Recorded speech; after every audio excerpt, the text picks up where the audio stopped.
Guilherme Leal. Que há espaço para melhoria, para o aumento da eficiência, estamos absolutamente de acordo, Michel Temer, mas eu não consigo ver no PAC 2 uma lógica, uma visão estratégica para este país. Uma infraestrutura logística que atenda um ordenamento do território nacional, uma visão de um zoneamento ecológico, econômico, que de fato pense esse país a longo prazo. A visão continua sendo de curto prazo, as definições dos marcos regulatórios que tornariam possível fazer com que uma infraestrutura, por exemplo, a aeroportuária, que claramente está atrasadíssima para atender as demandas da classe C ou a demanda dos grandes eventos que estarão acontecendo, não estão equacionadas e, portanto, uma série de óbices que dependem de uma ação competente e enérgica de governo não estão acontecendo. Portanto, a questão ambiental não pode ser colocada como responsável pelo atraso das obras de infraestrutura nesse país. Segunda pergunta agora do jornalista Antônio Telles. A pergunta é para o candidato Hamilton Assis e o comentário do candidato Índio da Costa. O candidato do seu partido, Plínio Arruda Sampaio, propõe que propriedades rurais, mesmo aquelas produtivas, tenham a sua extensão limitada em 1.000 hectares. O candidato sabe que a propriedade privada é cláusula pétrea na Constituição brasileira? O candidato saberia que, além da terra, dos hectares que compõem a propriedade, também é preciso dinheiro para plantio, para colheita, para fazer cercas, para arar a terra, para assistência técnica e etc.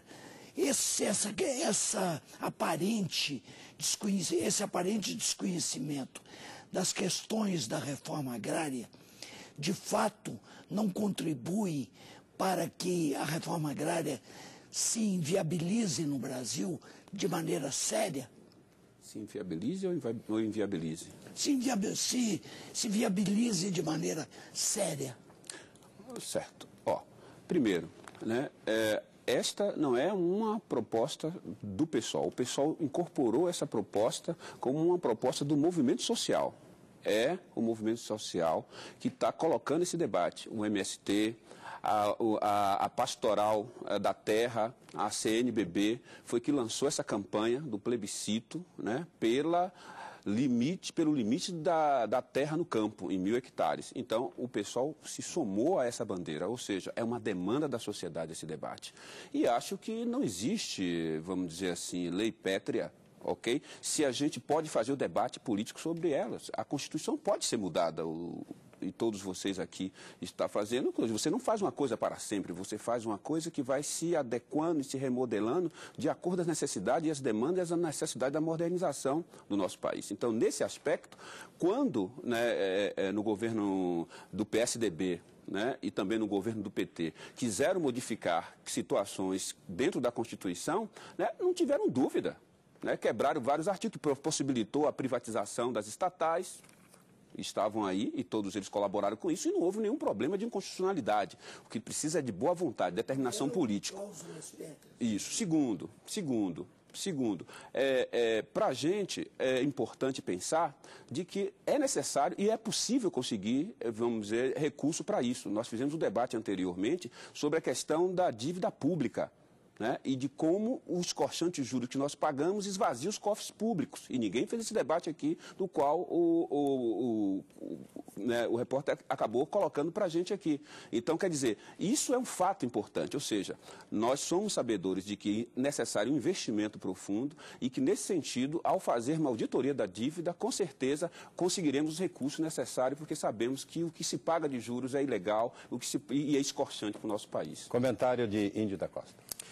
Olha, esse é um interessante contraponto ao projeto que a Dilma aprovou quando era lá ministra da Casa Civil, no PNDH3, onde ela dizia que uma terra invadida, ela então passa a ter uma negociação diferenciada para você tirar o invasor. O Stedley, que é o líder do MST, disse que no eventual governo Dilma, que as invasões aumentariam e muito, com muita tranquilidade. MST e o PT têm muita ligação. Basta ver quanto que o MST foi financiado. Recebeu 160 milhões do seu imposto, do nosso imposto, para poder invadir terras nesses 7 anos de período de governo Lula. E olha, a gente acha que está muito ruim, que as coisas não podem piorar, mas tenha certeza que sim, as coisas podem piorar. O Estado de Direito está ameaçado com o Programa Nacional dos Direitos Humanos quando eles começam a tratar a questão da invasão de terra como um direito do invasor. E aí sim, o proprietário tem que negociar a saída daquele invasor dali. A réplica de Hamilton Assis. Olha, nós consideramos, do PSOL, consideramos imoral que apenas 3% das propriedades rurais no campo estejam na mão de 46 mil famílias. Enquanto que a agricultura familiar, né, que é responsável por mais de 70% da produção nesse país, ela apenas, né, só ocupa, e que emprega 24% das terras e emprega 75% dos trabalhadores rurais no campo. Ou seja, está comprovado que o grande latifúndio é um problema para o desenvolvimento do nosso país. A gente vai continuar mantendo essa relação? Então, e perseguindo o movimento sem terra, perseguindo a luta dos trabalhadores justa por direito à terra, quando a terra nesse país ainda é o principal bem de produção de capital, que serve apenas para exportação de commodities, para enriquecer os países externos, os países imperialistas? É isso que nós estamos dizendo aqui? Ou seja, é possível rever coisas que sejam de boa para o nosso povo. Eu acho que a nossa sociedade faria um avanço se nós conseguirmos realizar essa tarefa da reforma agrária. Mitre, agora a sua segunda pergunta. De fazer a reforma agrária. Minha pergunta é para o candidato Índio da Costa, com comentários do candidato Michel Temer. Candidato Índio da Costa, mensalão do PT, partido da candidata Dilma. Mensalão do DEM, do seu partido. Mensalinho em Minas, dos seus aliados. E agora essa série de denúncias aí, independentemente da discussão em campanha eleitoral. O que está por trás disso, ou parece estar, é uma sensação de impunidade. Como acabar com, ou reduzir essa sensação objetivamente? O que é que se pode fazer no governo? Mitre, muito obrigado pela pergunta. Olha aqui, não foi à toa que eu trabalhei muito para aprovar o Ficha Limpa. Uma forma de você melhorar já a entrada das pessoas na política brasileira. Você melhora a entrada, consequentemente você melhora também as decisões que ali são tomadas. Segundo, fazer exatamente ao contrário do que o PT está fazendo e sonha em fazer no futuro. O que é? Eles estão desmontando as instituições, desmontando para valer. Querem tirar o poder do Tribunal de Contas da União e foi uma enorme resistência do Democratas, do PSDB, na Câmara de Deputados, que fez com que isso não acontecesse. Eles querem tirar o poder dos órgãos de controle. Como funciona o governo? Você tem aqueles que executam as políticas públicas na área da saúde, educação, saneamento, etc. e tal.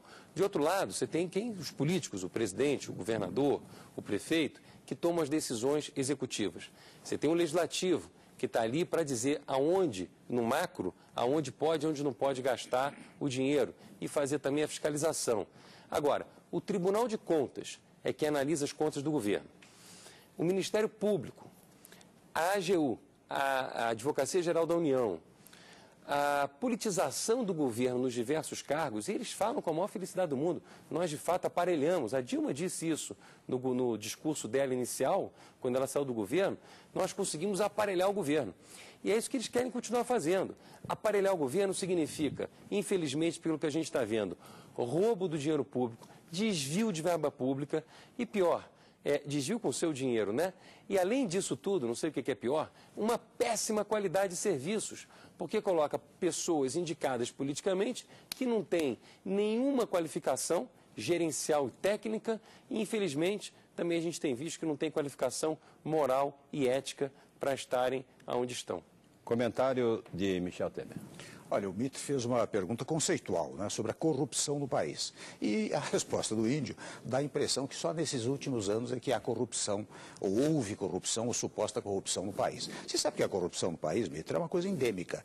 Mesmo no Brasil colônia, eu tenho sempre relatado esse fato, quando você vê aquela figura do Santo do Pau Oco, você sabe que vigorava a legislação portuguesa, que eles vinham aqui e pegavam as nossas riquezas. Santo do Pau Oco era para guardar lá dentro e não entregar para a autoridade portuguesa, né? Depois veio Rui Barbosa, no início da República, e dizia, de tanto veio triunfar as nulidades, tanto veio a corrupção, tem vergonha de ser honesto. Como se, e o índio fala como se a corrupção fosse nesses últimos 4 anos. Agora, ele tem razão num ponto. Nós, nos últimos tempos, temos combatido a corrupção. Você sabe que quando fui presidente da Câmara pela primeira vez, eu fiz processar o primeiro processo, o primeiro projeto de iniciativa popular de combate à corrupção eleitoral. E foi aprovado em 50, 60 dias. E agora, recentemente, aprovamos o projeto Ficha Limpa. Ou seja, nós estamos progredindo no Brasil no combate à corrupção. Réplica de Índio da Costa. Não é verdade. O que está acontecendo no atual governo é uma banalização da corrupção. Está absolutamente banal. A população não aguenta mais. Abre o jornal, abre a revista, mais um escândalo, mais um escândalo, mais um escândalo. Justamente onde politizaram. No DENIT, nos Correios, Petrobras. Escândalo em cima de escândalo. Vai lá, você vê, não tem licença ambiental, está operando. Vai lá, você vê, não tem isso, mas sabe o que tem? Tem ligação com a Dilma, tem ligação com a Erenice, tem ligação com pessoas que têm poder decisório dentro do governo. As instituições, elas estão sendo enfraquecidas. Daí uma grande diferença entre o Serra e a Dilma. O Serra quer fortalecer o governo, fortalecer as instituições. E fortalecer não significa um Estado que vai ser atravancador, não. É um Estado que vai ser controlado pelos órgãos de controle, que são pessoas concursadas para isso. Nós vamos ocupar o governo com técnicos em cada área do governo para cuidar melhor das pessoas que pagam imposto nesse país. O Canal Livre especial com os candidatos à vice-presidência da República faz mais intervalo. No próximo bloco, as considerações finais de cada candidato. Em um instante.